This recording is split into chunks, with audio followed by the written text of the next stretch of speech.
Radio Cusey.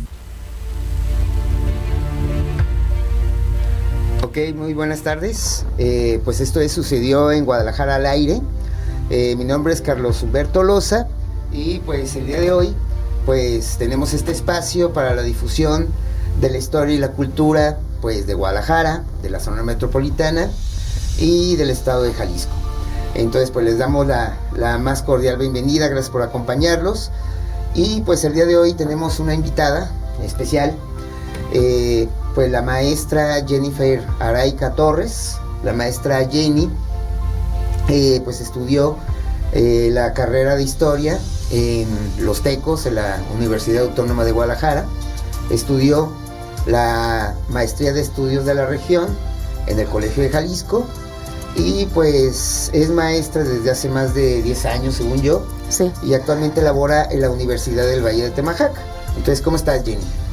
Hola, muy buenas tardes. Muy bien, gracias, Carlitos. Gracias por la invitación. No, pues gracias a ti por acompañarnos. Y pues bueno, antes de comenzar con el tema, que es la minería y las haciendas de beneficio, pues vamos a comenzar con la efeméride de la semana, digamos, el hecho más trascendente que ocurrió, pues, digamos, en generaciones pasadas y que el día de hoy corresponde al 21 de mayo de 1858, fecha en que muere asesinado el doctor Herrera y Cairo.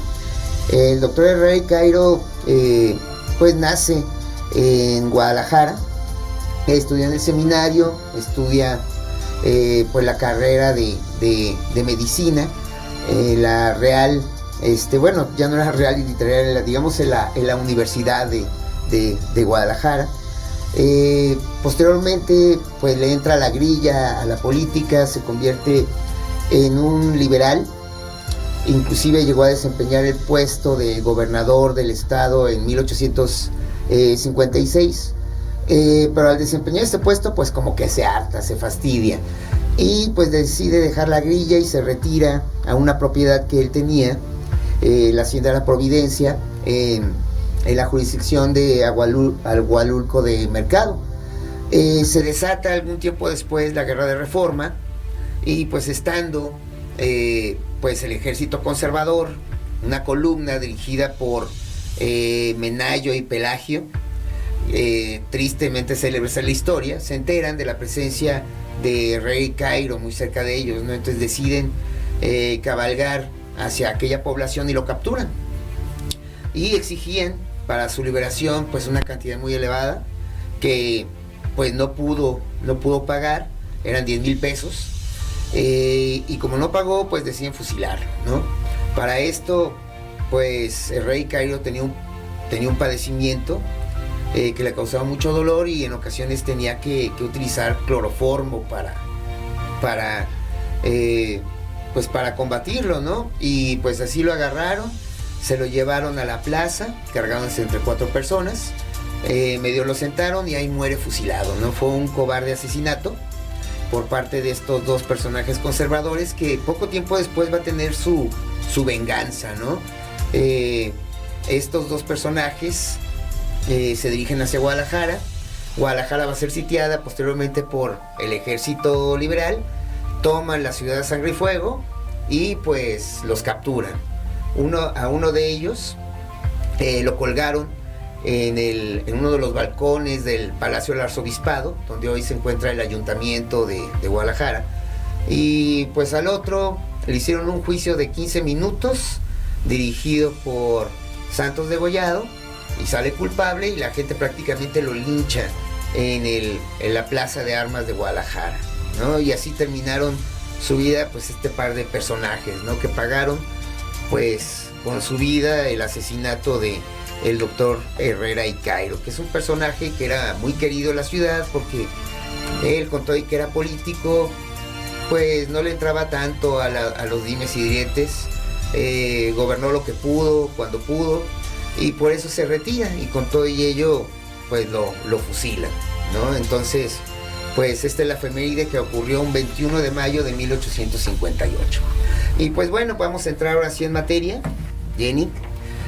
Pues vamos a hablar un poco de la minería primero en general, bueno, la minería en la época novohispana, durante la época virreinal, y posteriormente lo vamos a derivar hacia el estado de Jalisco, bueno, hacia lo que era en aquel tiempo la intendencia, ¿no?, de Guadalajara, o bien el reino de Guadalajara, dependiendo de la época, y vamos a aterrizar en la población de Ostotipaquillo, que es tu objeto de estudio, las haciendas de beneficio, ¿no? Pero bueno, primeramente cuéntanos, Ginny, ¿por qué es importante o por qué fue importante la minería durante el virreinato?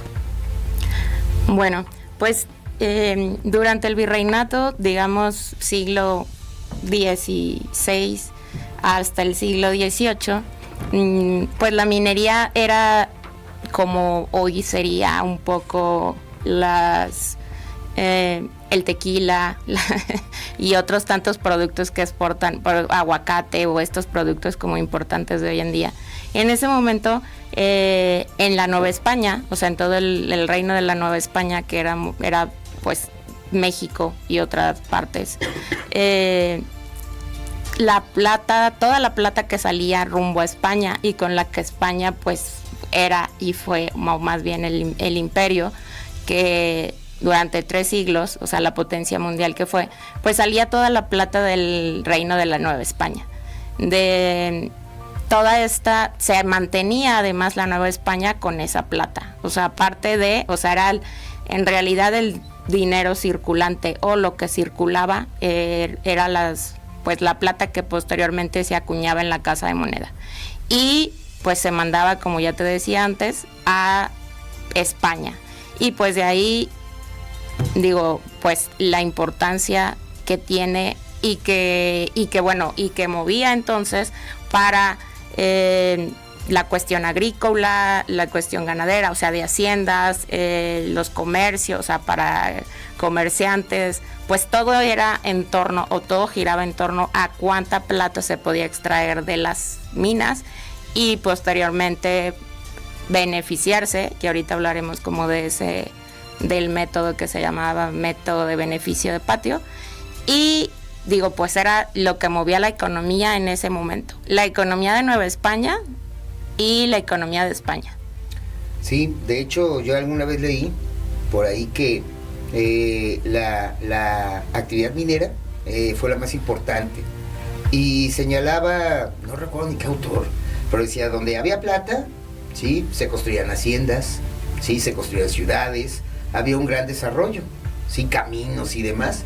Y pues yo creo que el ejemplo lo tenemos tanto en Zacatecas como en Guanajuato, que van a ser ciudades mineras por excelencia, y aquí en Jalisco vendríamos teniendo como un pequeño ejemplo durante un periodo, ¿no?, que fue pues Bolaños y Colotlán, sí, que llegaron a tener durante el siglo XVIII algo de auge minero, y en ese tiempo va a haber un despegue de la región, y luego se les agotó, y pues se olvidó, ¿no?, se les olvidó. Pero bueno, por ejemplo, aquí en lo que fue la Nueva Galicia, ¿cuáles fueron los principales centros mineros? Pues los principales centros mineros de la Nueva Galicia, como ya dijiste, uno de ellos y el más estudiado y mencionado fue Bolaños, mencionado incluso por poco, tal vez, pero por los como Backwell, Branding, algunos de estos autores que hablan y que son como los más expertos en esta cuestión de minas. Como decías, pues la parte de Colotlán, Etzatlán, Ostotipaquillo, pues pegados también o cercanos a Bolaños. Sí, como nos comentaste hace rato, pues estos centros donde se encontraba una mina o había minas que pudieran sacar metal y sobre todo la plata, porque evidentemente había otro tipo de metales, pero en ese momento lo más importante para ellos y en lo que, o sea, en la colonia, lo que se centraron en beneficiar fue la plata. Hoy en día incluso sí hay también explotación, pero ya explotan otros metales. En ese momento eran, pues aparte de muchas veces desconocido cómo sacar los otros metales, pues la plata era lo que más la plata y el oro, pero bueno, pues Nueva España y Nueva Galicia o la Intendencia de Guadalajara, lo que teníamos más pues era plata, no oro. Entonces pues fueron estos centros que te digo importantes, como de la parte ahora de arriba de Ameca, pues de ahí sería, y cercanos a Bolaños. La mayoría de las, bueno, no la mayoría, las minas estaban, o más bien las haciendas de beneficio, se hicieron, sí, cerca de las minas, pero se hacen también cerca de algún cauce de agua. Cerca de como de algún río o algo, porque se necesitaba muchísima agua para poder separar el mineral.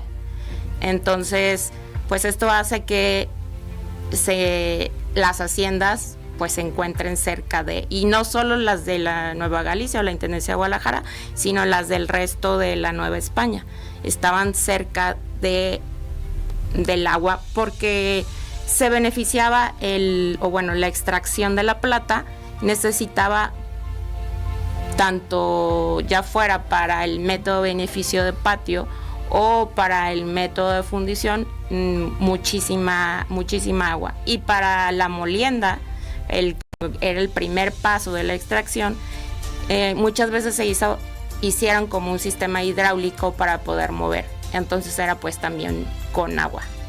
Oye, una preguntita, a ver si por ahí sabes algo de eso. Es curiosidad. Por ejemplo, en la actualidad, allá por Magdalena, Jalisco, y por la misma zona de la región Valles, se explota en la actualidad mucho el ópalo, ¿sí? La piedra preciosa del ópalo. En aquellos tiempos, ¿no tienes alguna referencia de que esto se diera, por ejemplo?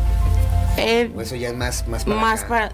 No, en realidad tengo un amigo arqueólogo que se llama Víctor Quintana, que me pasó algunas cosas de minería prehispánica, o sea, de que han encontrado en excavaciones, y al parecer, creo, si no recuerdo mal, el ópalo sí tenía que, o sea, sí hubo algo de extracción por parte de algún grupo, o sea, bueno, prehispánico, y algunos otros metales incluso también. Entonces, pero llegan los españoles y básicamente se centran, entonces es cuando dicen, pues es que todos esos metales que se extraían en la época prehispánica, pues a nosotros no nos van a interesar. O sea, era pues básicamente plata. Ajá, plata. Estaban bonitos, pero no le veían como que el beneficio. Y además era como las vetas en realidad, pues una veta sería como digamos una línea, una franja cuando entras a una mina, y en su mayoría pues sí tenían plata. Los otros es que necesitaban, la tecnología no estaba tan avanzada como también para poder extraer los otros metales o piedras preciosas o así, que hoy se pueden extraer de una misma veta.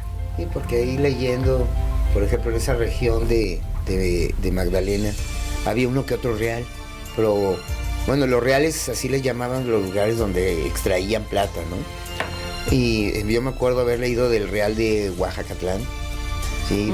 Que estaba en la zona, no estaba propiamente en torno a Magdalena, pero sí estaba por toda esa región. Estaba también la mina del Favor, ¿sí? No sé si la ubiques, creo que también es de Chatlán. Sí, la mina del Favor, sí, está cerca de hecho de Ostotipaquillo, pero es de estas minas muy grandes, de las más grandes incluso como de esta parte de la que estamos hablando. O sea, sacando a Bolaños pues de este paquete de reales de minas, que eran los pueblos, estos reales de minas, como decías, en vez de decir, bueno, que era un pueblo o una pequeña ciudad, todos donde había una mina y generalmente hacienda de beneficio o haciendas de beneficios, pues alrededor de ellos se formaba una población y eran llamados o conocidos como reales de minas.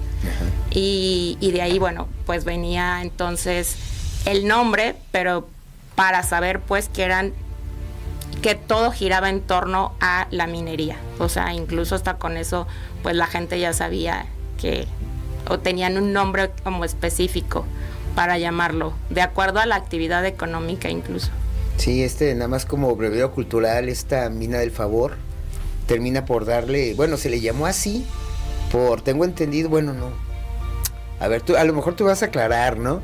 Pero hay una virgen que es muy venerada actualmente por los motociclistas, por los choppers y demás, ¿no? Y el día que es su celebración, miles de motociclistas visitan esta población a visitar a la Virgen. Y esto se debe a que si fue en el principio del siglo XVIII, hubo un gran derrumbe. Entonces quedaron atrapados pues una enorme cantidad de mineros. Entonces eso coincidió con que llega a Ostotipaquillo una virgen peregrina que visitaba a varias poblaciones.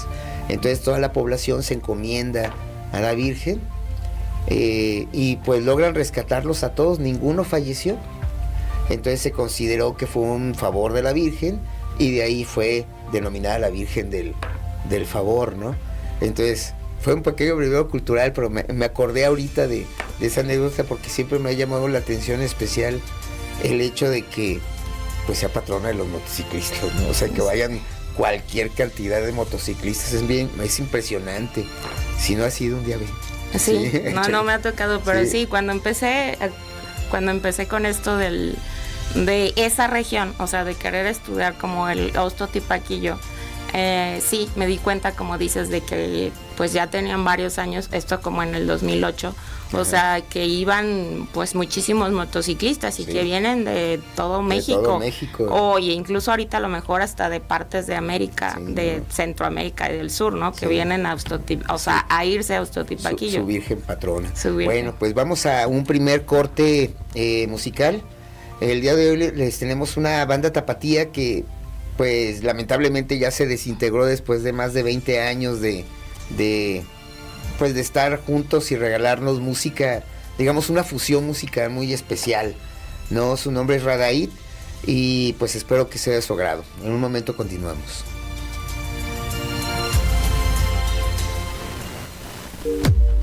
Radio Cusey, experimentando hasta tu sentido auditivo.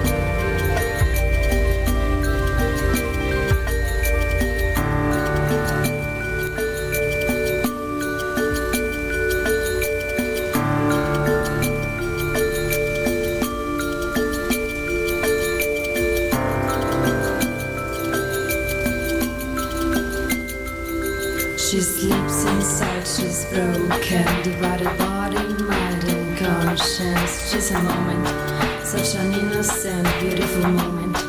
A fragile creature that cannot be left alone. Every demanding part of her anatomy needs us. Pure essence, a loving living angel. For her light in the night as a power gas after hand, a red flower. Hot chocolate milk, a providence, a really big sweet fruit is a testimony of the greatness of a God. Definitely, the only reason for is not literally the words spoken by the wind. Same as a bird learning to fly.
daughters. One by one, her children came along to daughters and then sons. Tick-tock-toe, a tick-tock-toe, a tick. After that, while praying to God, the most difficult thing for her was to reside again. Die, live, be done. Our own father died, leaving a widow named Rose. One by one, her children came along to daughters and then sons. Tick-tock-toe, a tick-tock-toe, a tick. After that, while praying to God, the most difficult thing for her was to reside again. Die, will be done. She sleeps inside, she's broken, a fragile to that. Cause now you're left alone, and all her body was her mouth. Say, one name, your castle, your garden, your hair.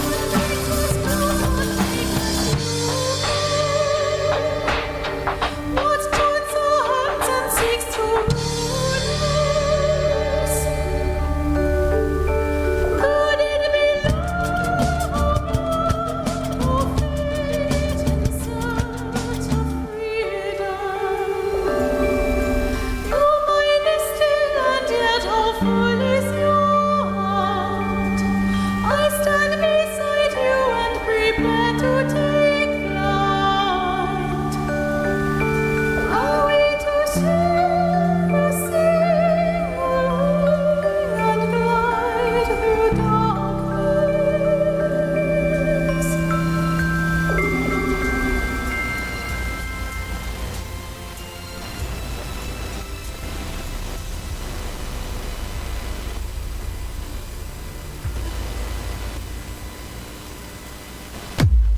Radio Cusey, experimentando hasta tu sentido auditivo. Ok, pues ya estamos de regreso en Sucedió en Guadalajara, aquí acompañados por la maestra Jennifer Araica Torres. Y antes de continuar, pues vamos a hablar un poco sobre la recomendación del libro de la semana. Y esta vez les traigo un texto del señor Ixca Farías, que se llama Casos y Cosas de Mis Tiempos. Ixca Farías fue todo un personaje aquí en la ciudad. Hablamos de que pues él nace durante la segunda mitad del siglo XIX, pero va a destacar por ser todo un promotor cultural durante la época de la Revolución Mexicana. A él se le debe la fundación del actual Museo Regional, por allá de 1918. Fue parte pues importante de lo que se conoce como el Centro Bohemio. Este Centro Bohemio que fue, pues digamos, un foco que irradiaba cultura durante esa época, digamos, de la Revolución, del cual formaban parte, pues, personajes como José Guadalupe Zuno, por ejemplo, José Clemente Orozco, y otros más, ¿no? Entonces va a ser todo un personaje, y él va a tener una columna en el periódico del Informador años después. Recuerden que el Informador es el diario en circulación más antiguo de Guadalajara, y llevaba este nombre, Casos y Cosas de Mis Tiempos. Y pues yo imagino que con base a lo que escribía en ese texto, pues él publica este libro, ¿no? Y se lo recomiendo mucho porque a mí me da la impresión, siempre he visto a Ixca Farías como un personaje divertido, gracioso, como lo señalan pues sus biógrafos, ¿no? Y yo llego a esa conclusión porque si lo leen, pues le gustaba mucho bromear, habla de muchas anécdotas, pero describe mucho la sociedad porfiriana en especial. Entonces habla pues cosas de la vida cotidiana, ¿no? Desde los grandes bailes, anécdotas de estudiantes, etcétera. Entonces yo solo le considero pues una fuente bastante interesante, un cronista pues que si les gusta el porfiriato y pues digamos inclusive parte de la revolución, pues sí sería bueno que lo consultaran. Obviamente no es científico, por eso les comento que es un cronista, pero pues sus escritos sí reflejan cuando menos un segmento pues de la vida cotidiana de la sociedad tapatía. Entonces sí se lo recomiendo mucho. Quizá todavía lo puedan encontrar en alguna librería, y si no, pues siempre les presento libros viejitos, ¿no? Entonces ya saben, en seminuevos, casos y cosas de mis tiempos de Ixca Farias. Y bueno, pues continuamos aquí con la maestra Jenny. Bueno, antes de continuar, los invito a que si les gusta el tema, pues ahí nos regalen un like, ¿no? O bien que compartan, pues, que compartan, pues, el video para que a más personas les pueda llegar esta información que puede ser de su agrado. Y bueno, Jenny, pues vamos a continuar con el tema de la minería, pero ya vamos aterrizándolo, pues, un poco más a la región de la Nueva Galicia, a lo que es Jalisco, ¿no? Y hablando pues de Ostotipaquillo, ¿cuáles fueron los principales reales de minas que existían? Pues mira, en Ostotipaquillo, bueno, primeramente, también como decía, si les interesa el tema, y ahí, siguiendo con la tónica de los libros, hay un libro ahorita que se llama Minas y haciendas de beneficio en la Nueva Galicia durante el siglo XVIII, o en el siglo XVIII, perdón, de René de León Mesa, que pues nos habla de todas las minas y todas las haciendas de beneficio de la Nueva Galicia. Entonces, digo, minas, haciendas de beneficio, trae cuadros de las familias a las que pertenecieron, documentos en los que encontró, bastante completo. Entonces es una muy buena adquisición para leer sobre todo este tema en la Nueva Galicia. Sí, también David Carvajal escribió algo de esto, ¿o me equivoco? Sí, David Carvajal también ha escrito. Él es pues ya tiene muchos años y de los historiadores que se han dedicado toda su vida como a este tema. La cuestión es que se iban como a ciertos, o sea, el estudio había sido más como en algunos reales, y de ahí, digo, David Carvajal ha escrito mucho sobre Bolaños. Entonces lo que me gusta de este libro es que es como eso, como si fuera, digamos, como un diccionario, para que veas todos los reales, para que veas, te digo, las familias, para que te des cuenta de cómo eran las haciendas, cómo eran la cuestión de cómo se movían pues los aviadores, que eran los prestamistas luego de los mineros. Digo, y viene también como con los mapas, que son estos mapas que realmente creo que son más croquis que mapas.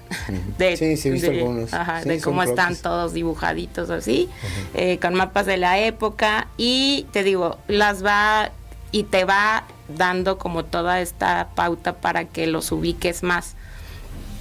Entonces, por esto este libro, te digo, me parece, es como una enciclopedia, creo, lo llamaría así, como enciclopedia, diccionario, como diccionario descriptivo de todas estas. Sí, también hace algunos años, allá por el 2001, si mi mamá no me falla, el Colegio de Jalisco sacó por ahí un libro sobre la zona norte, que tenía algunos artículos precisamente sobre la minería en Bolaños y Colotlán. Eso sí, por ahí lo recuerdo, en aquellos viejos tiempos donde yo laboraba ahí, ¿no? Con las vacas sagradas. Bueno, pero esa es otra historia. Y bueno, de las minas allá en Ostotipaquillo, ¿cuáles eran las más importantes, las más destacadas? Pues mira, de minas vamos a tener como destacadas la de la Mololoa, la de Tepantería, la de Copala,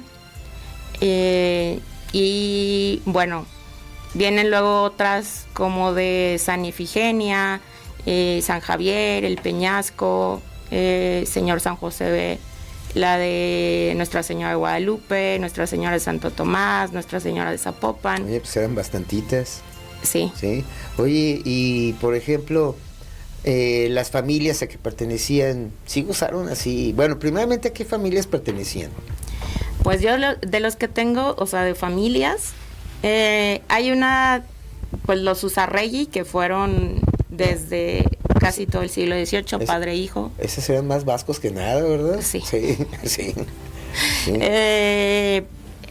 Mazariegos, Castro, Francisco de la Brena, José Ignacio Gutiérrez Espinosa de los Monteros. Esos Espinosa de los Monteros, esos sí fueron pesadísimos. La familia Espinosa de los Monteros, esos vienen desde la época de la misma conquista, ¿sí? Y de hecho su familia, junto con la unión de varias, pues van a dar origen a los condes de Miravalle, ¿sí? O sea, van a ser nombrados condes de Miravalle. Y entre los apellidos que se encuentran son Espinosa. Esos sí son de real abolengo, ¿no? Sí, de rancio y abolengo. Sí. Y ellos tenían, o sea, todas estas familias que te he nombrado con las minas, evidentemente eran dueños también de haciendas de beneficio.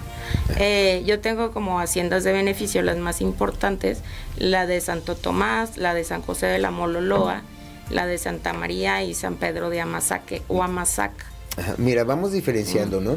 ¿Qué diferencia hay entre una hacienda y una hacienda de beneficio?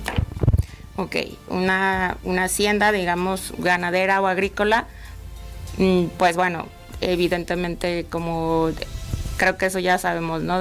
Pueden ser como una hacienda agrícola en donde generalmente existe pues la casa de los dueños y luego alrededor de ellas pues todos los trabajadores, había un administrador o capataz y pues los campesinos como tal, ¿no? En una hacienda de beneficio, muchas de estas no necesariamente vivían ahí los dueños. La hacienda de beneficio en realidad y viene de el beneficio de patio o sistema de patio, tenía un patio enorme que era, en algunos casos lo comparan o dicen que era tipo como de una plaza, del tamaño de una plaza pública. Pensemos a lo mejor como de la plaza principal aquí en Guadalajara, como la plaza de armas, o tal vez incluso como la plaza atrás la que está enfrente del degollado, que ahorita se me va su nombre, la plaza Fundadores, sí. Más o menos tenían como, o sea, un patio muy grande, o sea, y solo.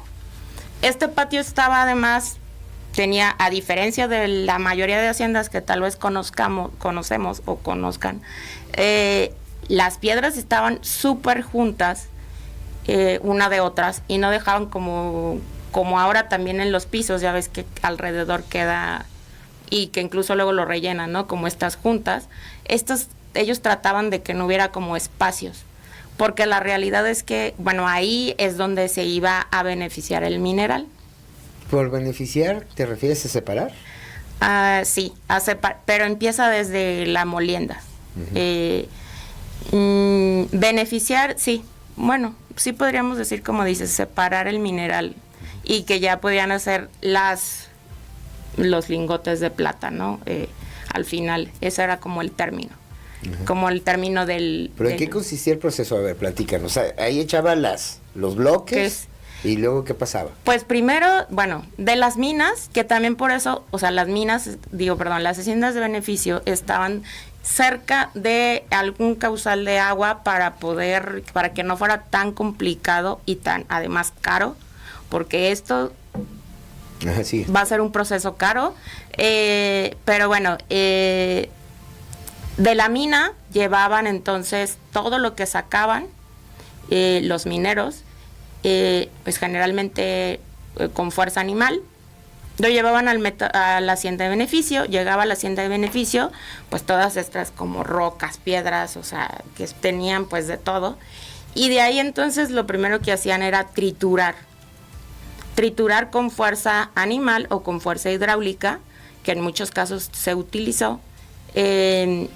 Aquí incluso en estas minas, que eran como muy pequeñitas, en algún momento dijeron como de, no, pues es que beneficiaban bien poquito mineral, o sea, separaban muy poco mineral, pues no tenían dinero, eran los dueños, pero no, o sea, incluso pues existen en los pocos documentos, que la realidad es que tampoco es que hayan un montón de libros de contabilidad o como en otras minas, como en otras minas grandes, digo, me refiero como real de 14, o sea, como en otros reales grandes que sí podemos ver toda la contabilidad y todas las cosas en documentos. En bueno, llegaban entonces a moler el mineral, y te digo, generalmente se les llamaba taonas. Y sí, eran como unas rocas, ¿no? Grandotas, que le eran jaladas por un animal, ¿no? Y iban dando vueltas. Ajá. Es lo que te iba a preguntar desde hace rato. Ah, sí, porque sí las he visto, sí he visto ese tipo de... Pero no lo alcanzaba a ver bien. Sí, daban, y de hecho muchas veces iban encontradas, o sea, hacia la derecha y hacia la izquierda, pero se encuentra también en algunas de estas hubo, no todas eran con fuerza animal, era a lo mejor, y también en el día lo hacían con fuerza animal y en la noche lo hacían con fuerza hidráulica. Okay. Entonces, ¿no utilizaban esclavos en ese proceso? Sí, en nuestro Tipaquillo, de hecho, hay por lo menos, menciona también René de León, algunos documentos en donde se hablan de esclavos. De esclavos en las minas y en las haciendas. Pero sí, o sea, yo también encontré un testamento como tal, no era un testamento, es un inventario. Ajá. Y en el inventario viene todo lo que estaba en la hacienda de beneficio. Y se incluían los esclavos. Incluía los esclavos. Entonces, y si no eran tan pocos, o sea, y de hecho en algún momento el Francisco de Gamboa, uno de los dueños de las minas, de una hacienda, va a tener una deuda con otro dueño de la mina de la Tepantería, y entonces pues lo que le va a hacer, van a hacer un contrato de que le va a beneficiar, o sea, el dueño de la mina de la Tepantería, Francisco de Gamboa, durante 2 años va a separar todo su mineral y no le va a cobrar nada para pagar la deuda. Y él dice que con lo que beneficia de su mina o de sus minas, va a poder, que era mínimo, porque en realidad va a estar beneficiando del dueño y el que le debía, pues que de beneficiar el poquito de sus minas y de lo que trabajaban sus esclavos, él puede seguir viviendo cómodamente. Entonces, y bueno, y le ajustaba pues para vivir él y su familia cómodamente, y pues para que los esclavos también tuvieran que comer, porque tal cual como en Estados Unidos, que creo que tenemos el ejemplo como el más cercano y como a lo mejor lo más presente de esclavos, no es que fuera el exclusivo de Estados Unidos, pero pues que era tal cual, ¿no? O sea, heredados, pues les daban de comer, les daban donde dormir, era lo mismo. Y pues como propiedad se heredaban y nacían los que nacían hijos de esclavos, pues eran esclavos. Ah, sí. Digo, eso sí. Era de ley. Sí, todos los que nacían de una esclava eran esclavos. Los que nacían de una mujer libre, o sea, fuera papá esclavo, pues no, dependiendo. Sí. Pero bueno, vamos a, entonces, bueno, antes de irnos, aquí tenemos algunos mensajitos. Dice Valente García de Quevedo, dice, Bolaños creo que sigue en explotación, ¿no? Esa es para ti. Sí. Sí, todavía se encuentra en explotación. Y tenemos también saludos de Coqui de Loza. Madre, te hablé hace rato. Bueno, pues bueno, vamos a un segundo corte musical. Tenemos otra rolita de Radaid que esperemos que sea de su agrado y nos vemos en un ratito más. Gracias. Radio Cusey, experimentando hasta tu sentido auditivo.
Radio Cusey, experimentando hasta tu sentido auditivo.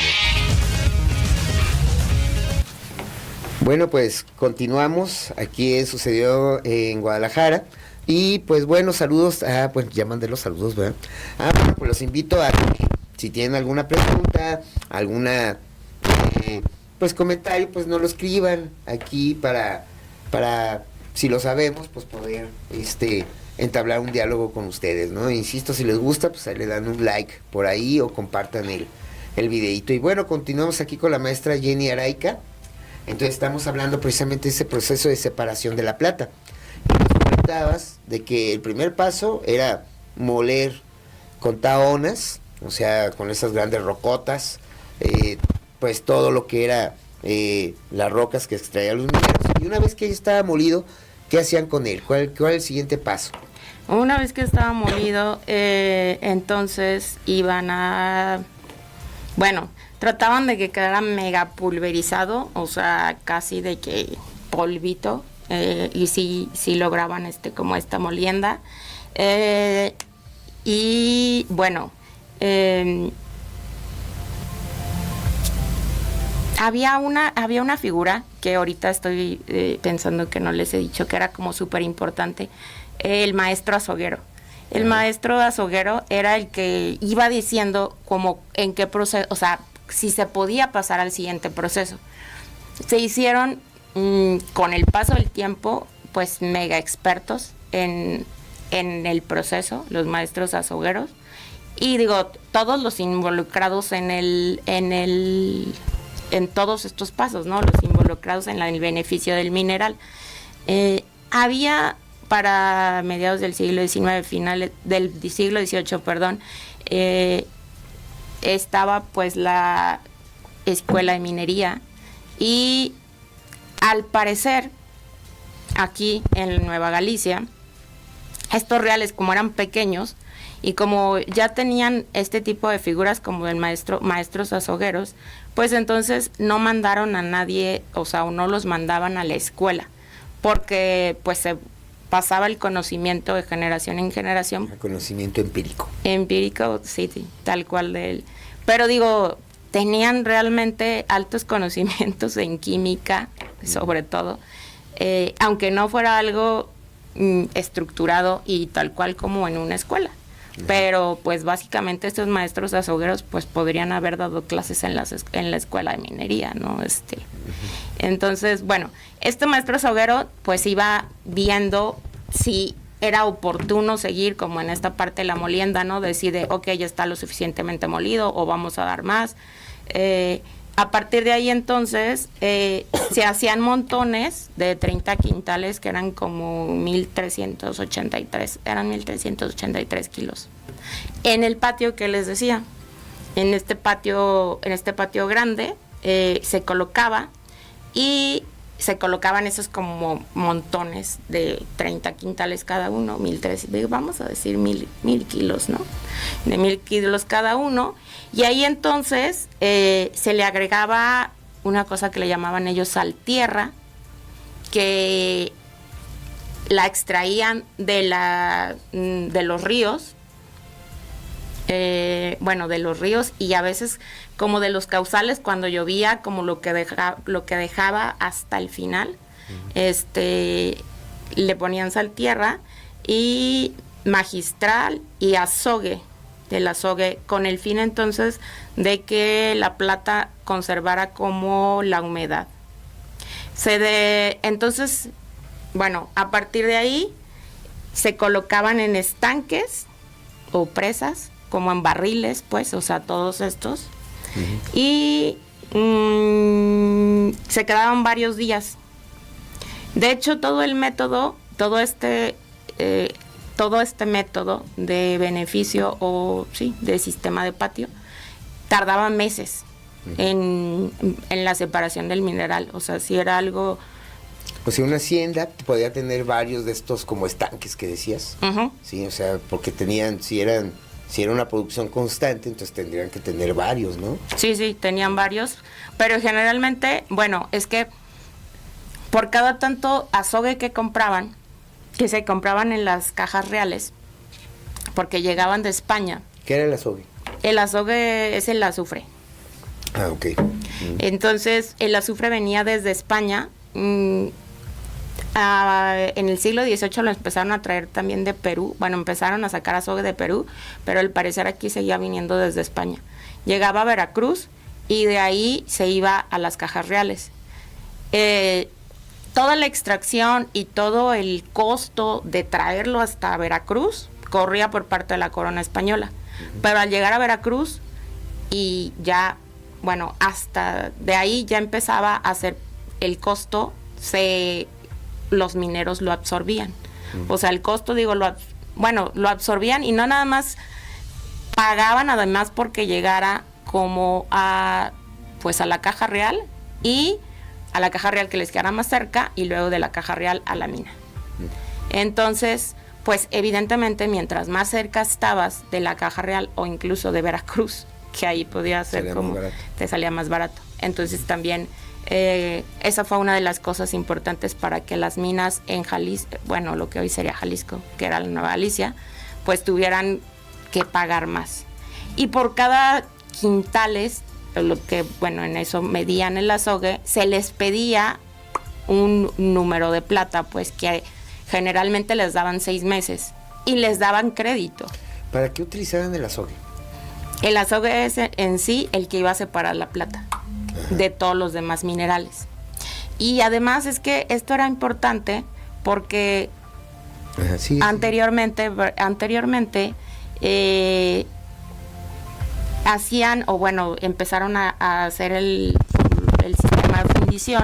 En la fundición, pues tal cual era como meterlo en hornos y sacar la plata, pero ahí tenías que tener plata de una ley muy alta. Y cuando tenías plata de ley menor, que no es que fuera una plata mala, pero como en el caso de Nueva Galicia. ¿A qué te refieres con ley muy alta o baja?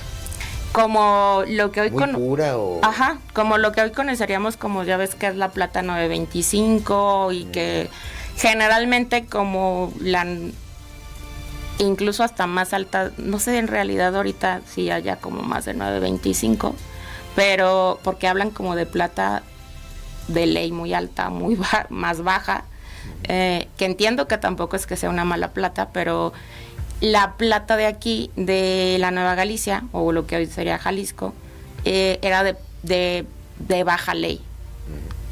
Entonces, al introducir este método, se podía entonces poder sacar toda esa plata, que en un principio, antes de la introducción del método de beneficio de patio, que fue introducido, bueno, este método de beneficio de patio lo introduce, o bueno, lo inventa Bartolomé de Medina en 1554 en España.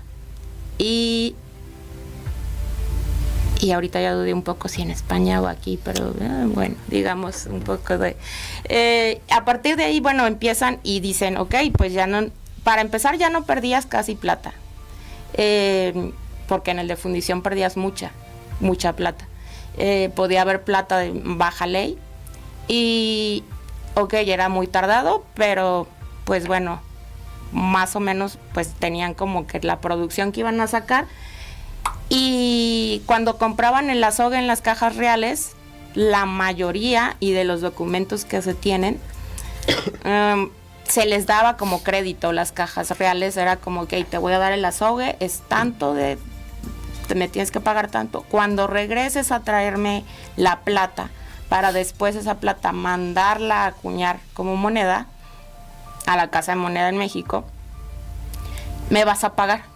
Bueno, pues ahí nos cobramos, vaya, con la plata que les iban a regresar. Entonces creo que hay algunos documentos de algunas transacciones, 2, 3, 4 transacciones que se hicieron en efectivo en el momento de te doy el azogue, te pago, bye. La mayoría era cuando te regrese la plata, te cobras y seguimos. Seguimos con esto bueno, aparte de eso había impuestos, ¿no? O sea, una cosa es que compraras el azogue, pero luego iba a haber impuestos, que generalmente aquí fueron el 10, o sea, un 10%, que eran el diezmo, tal cual le decían. No era el diezmo de la iglesia, pero era un diezmo. Le llamaban el diezmo. Le llamaban el diezmo. Pasaban entonces, bueno, para seguir de que estamos en la molienda, vamos al estanque. Se repasaba varios días ese montón, como otra vez como de vamos a ponerle más sal tierra si necesita, más magistral, que son como plomo de cobre, vamos a ponerle más azogue, o sea, allí estaban viendo como varios días, y posteriormente entonces, ya estando para lavar, se colocaba en unas tinas de madera grandes, y había un molinete adentro, y la plata entonces bajaba al fondo, o sea, había como otro molinete, o sea, otra como digamos triturado, pero ya con agua, o sea, ya no como al principio que lo habían triturado todo, y se colgaba como en unas vigas, como en una tela, para que empezara a escurrir, para que escurriera todo el azogue que estaba suelto. Y de ahí entonces se colocaba en una capelina de bronce que tenía 3 departamentos.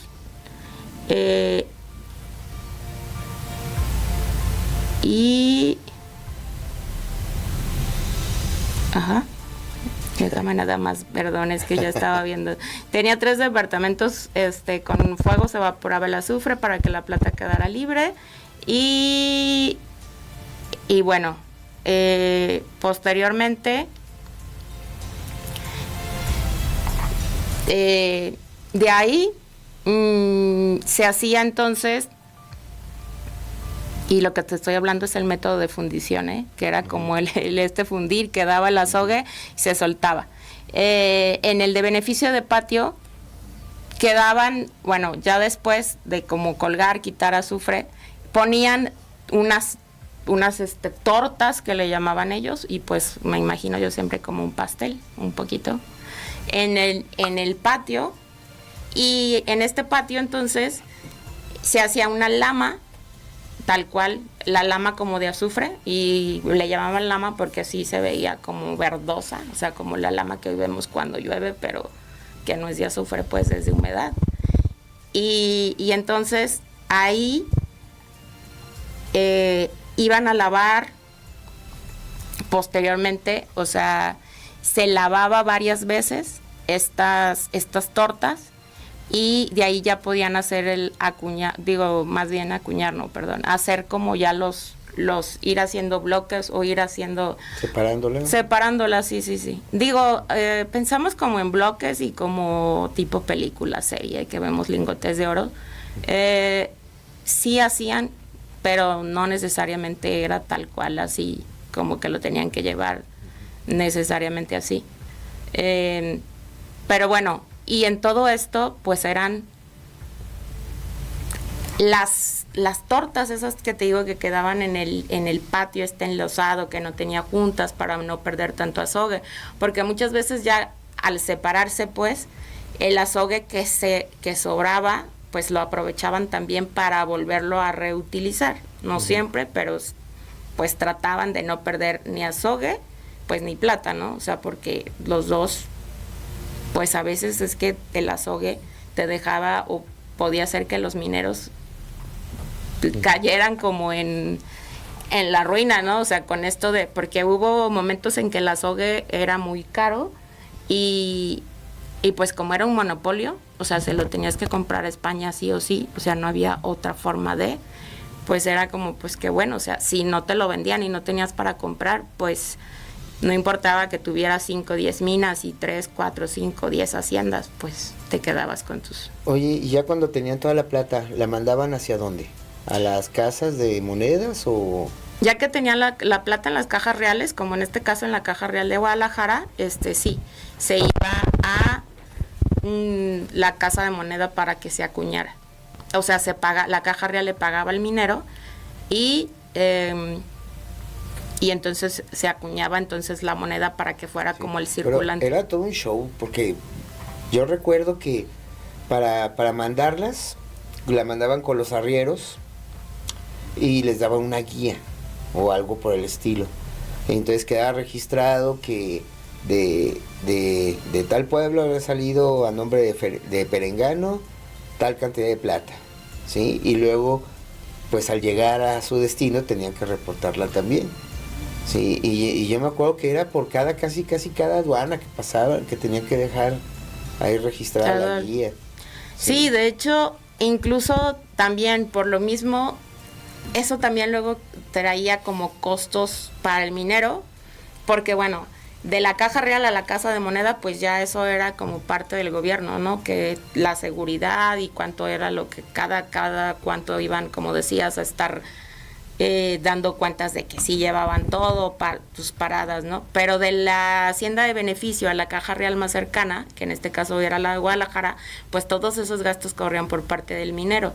Entonces, y evidentemente iba a haber mucha gente que pensara en voy a robar esa plata que va ahí, ¿no? Me voy a robar un lingotito. Me voy a robar un lingotito. Y bueno, también los mineros muchas veces, de los comerciantes que llegaban ahí al Real de Minas, pues a dejar cosas tanto para las haciendas de beneficio, para las minas, o para los que vivían en esos reales de minas, que trabajaban ya fuera en la mina, en la hacienda, pues los mineros de ahí pagaban con plata que no era moneda, pero sí se daba ese pago pues como con esa plata que ellos ya habían beneficiado, y eso era un circulante en la Nueva España también. O sea, eso también ayudó mucho a el crecimiento de la Nueva España como tal. Y bueno, pues estos comerciantes que son históricamente pues lo más antiguo, o sea que hay que pues en todos lados había gente que iba de un lado a otro y comerciaba, llevaba los productos. Ok, ya casi estamos por terminar, nos quedan poquitos minutos. Entonces, oye, ¿y por qué en Ostotipaquillo no hubo un desarrollo como si lo hubo en Bolaños y Colotlán? ¿Por la cantidad de plata que mandaban, que extraían, que era menor? ¿O estuvo más olvidado? ¿O qué pasó con Ostotipaquillo? La plata en Ostotipaquillo, o sea, la realidad es que las minas no tenían como tanta plata como tal. Había también mucha complicación en cuanto a la extracción de plata porque las minas se inundaban. No había pues una... Se habla en algún momento de algunas bombas, o sea que sí fueron así, pero utilizaban más para desaguarlas. Es que en un momento iban como excavando, seguían la veta y a veces se encontraban ya como con agua y se inundaba la mina y pues la mina quedaba ahí abandonada porque ya no podían desaguarla. ¿Y en qué momento comenzó a perder importancia Ostotipaquillo? Ostotipaquillo, la realidad es que pues nunca fue como muy importante. O sea, nunca la tuvo. Nunca la tuvo como tal, porque había muchos reales que eran demasiado, o sea, su producción era en demasía. O sea, vamos, imaginemos, y siempre pasa como que a lo mejor piensas y dices, es que estos eran chiquitos, eran como poquiteros, eran como... digamos como Zacatecas, ¿no? Ajá, o sea, pero tenías algo tan arriba, o sea, que estas cosas que no eran como tan chiquitos, ni tan que sacaran poquita plata, ni que la plata fuera mala, pero tenías unos que tenían una producción... Sí, como las famosas minas del Edén de Zacatecas, ¿no? Sí, por ahí alguna vez leí que su propietario se le consideró, siglo XVIII, quizá el hombre más rico del mundo, por tanta plata que produjo. Sí, así, sí, es como pues eso, ¿no? O sea, si tienes un Carlos Slim ahora en México, pues abajo de él vas a decir, no, pues todos son pobres. ¿Y en la actualidad existe todavía minería en Osto o ya no existe? Según yo sí todavía está, ahí existe algo de minería como de cobre y no recuerdo. Pero la plata ya... No, la plata ya no, pero lo chistoso de esto es que luego va a haber 5 minas y en el siglo XIX pero sobre todo el 20. 5 minas es una mina. Es una mina muy... Bueno, que llegó a ser renombrada. Sí, de hecho era la 5 Minas Company. Hay de hecho todo un archivo que está en Estados Unidos porque era de una empresa, el dueño era estadounidense. Y entonces parte del siglo XIX y del XX, como antes de la Revolución, estuvo, y creo que un poco después, estuvo 5 Minas Company ahí en Ostotipaquillo. La verdad es que yo localicé ese archivo, tienes que ir al archivo en Estados Unidos, o sea, no te mandan nada. Me puse en contacto, muy amablemente me dijeron que claro que sí podía ir, pero pues que no te lo mandaron. Creo que no me lo iban a mandar, pues es que no lo tienen, no sé si realmente lo tengan digitalizado, probablemente no. Ok, entonces pues ya, realmente no fue un real muy importante, ¿verdad? Como la mayor parte de los reales aquí en lo que fue la Nueva España, entonces sí, solo destacan Colotlán y Bolaños, entonces, ¿verdad? Sí, como tal, solo destacan esos, pero te digo, yo creo que es esto de que estos eran tan grandes, Que o sea, que sí, opacaban a los otros. Ajá, opacaban a los otros, que Pero si los sí era, por ejemplo, para las familias que fueron propietarios, sí fue una fuente de riqueza real. Sí fue una fuente de riqueza real. Sí hubo problemas, o sea, la mayoría de las veces ocupaban aviadores, que eran los prestamistas, prestamistas o inversores, o sea, hubo algunos que perdieron minas, perdieron haciendas de beneficio o estuvieron endeudados, pero aún así, pues sí hubo realmente era como decías, una fuente de riqueza. Lo mejor es que también era un trabajo bastante luego tedioso, o sea... No, es que es como la producción del agave, ¿no? Que tardas $500,000 de años en obtener el resultado. Entonces, por lo que tú comentas, pues si tardaba varios meses, quizá es lo que hacía muy costoso y no tan redituable. Sí. Porque yo no pensé que fuera tan lento, yo pensaba que era cuestión de días, que separaban la plata, ¿no? Sí, de meses, sí necesitaban mucha inversión, mucho personal, y a lo mejor si no había tanta plata, pues eso es lo que no se hacía tan redituables y tan deseables. Pues corrías el riesgo también en las minas, y te digo, hay varias minas que están ahorita inundadas, y entiendo, yo pensaba también antes que como con la tecnología de ahora, pues podían como desaguarlas, pero no, como que también es muy difícil, es demasiada la inversión que tienes que hacer. Sí, mucha lana para lo costeable, lo redituable que puede ser. Sí. Pues muy bien, pues yo creo que ya andamos llegando al fin de esta emisión. Entonces pues Jenny, pues muchas gracias por habernos acompañado el día de hoy. Esperemos que más adelante pues vengas y te echas otra vueltita. Y pues muchas gracias a todos los que nos vieron, ¿sí? Pues aquí en vivo, y a todos los que después nos van a ver ya grabado el programa. Esto sucedió en Guadalajara al aire. Los esperamos la próxima semana.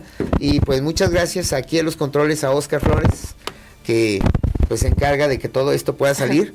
Y pues nos andamos viendo la próxima semana. Entonces mi nombre es Carlos Humberto Loza, y pues nos vemos la próxima semana en punto de las 12. Hasta luego. Hasta luego. Radio Cusey, experimentando hasta tu sentido auditivo.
Radio Cusey, experimentando hasta tu sentido auditivo.